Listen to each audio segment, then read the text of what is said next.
Concept ఏంటనేది next theatrical trial వస్తుంది ఇంకో 2 weeks లో, అందులో మీకు తెలుస్తుంది. సో ఇందులో మీకు ఎక్కడ కూడా వల్గారిటీ కనిపించలేదు. సినిమా అంతా కూడా ఎలా ఉంటుంది, it's clean film. ESK main stream అని ఒక బ్యానర్ నేమ్ కూడా చేంజ్ చేశాను. మెయిన్ స్ట్రీమ్ అంటే ఓన్లీ మెయిన్ స్ట్రీమ్ ఫిల్మ్స్ కోసం చేస్తున్నాం అనమాట. అది కల్ట్ గరాజ్, అది కల్ట్ పర్సనల్ స్పేస్ లో ఒంటరిగా చూడాల్సిన సినిమా అది. ఇవి మీరు ఇంటిలో పాది కూర్చొని ఆహ్లాదకరమైన ఎన్వైరన్మెంట్ లో ఇది సినిమా చూడవచ్చు. ఓకే, మీకు ఒక సెట్ ఆఫ్ ఆడియన్స్ ఉన్నారు, ఫ్యాన్ బేస్ అంటారు దాన్ని. బేసిక్ అంటే ఒక క్రౌడ్ వచ్చి సినిమాని చూడాలి అని, వెయిట్ చేసే సినిమాని చూడాలి అని కొందరికే ఉంటుంది, కొంతమంది ఫిలిం మేకర్స్ కి. సో మీకు ఉన్నారు. సో ఎప్పుడు ఇది రిలీజ్ చేద్దాం అనుకుంటున్నారు? మీకోసం వచ్చి చూసే వాళ్ళకి ఏం చేద్దాం అనుకుంటున్నారు ఈ సినిమా త్రూ? అదే నేను నా కోసం వచ్చి చూసే వాళ్ళందరికీ చెప్తున్నా అండి, మీరు ఒక్కొక్కరు 10 మందిని గర్వంగా తీసుకురండి, ధైర్యంగా తీసుకురండి.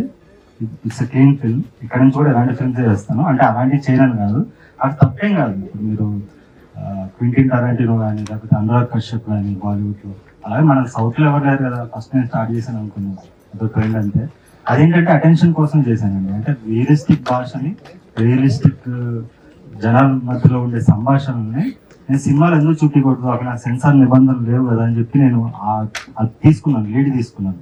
కానీ నాకున్న అభిమానులు కూడా, నా అభిమానించే వాళ్ళు కూడా మెయిన్ స్ట్రీమ్ ఆడియన్స్ అండి. వాళ్ళు రెగ్యులర్ మెయిన్ స్ట్రీమ్ సినిమా చూసేవాళ్ళు.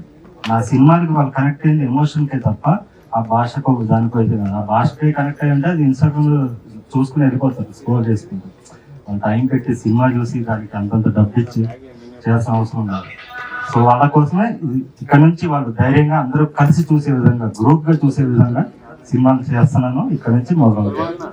హాయ్ అన్న, this is anchor Rajesh from Hit TV.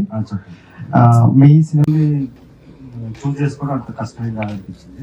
ఇంకోటి పాపులర్ ఫేసెస్ సాంగ్స్ రాశారు అనేసి ఇందాక రైటర్ గారు చెప్పారు, సాంగ్స్ రాసాము అని చెప్పి. ఆయనలో యాక్టర్ ఎలా చూసారు అసలు? ఒక రైటర్ లో యాక్టర్ అవ్వగలరు అని మీకు ఎట్లా అనిపించింది? అంటే ఆ పెయిన్ మీకు అనిపించిందా? నాకు అదే చెప్పిన పోస్ట్ లో. ప్లస్ నేను మన్మథ డబ్బింగ్ చూసాను. ఆ డబ్బింగ్ అనేది మీరు మిగతా డబ్బింగ్ ఆర్టిస్ట్ చూడండి, తమిళ టు తెలుగు చేసిన శశాంక్ చూడండి.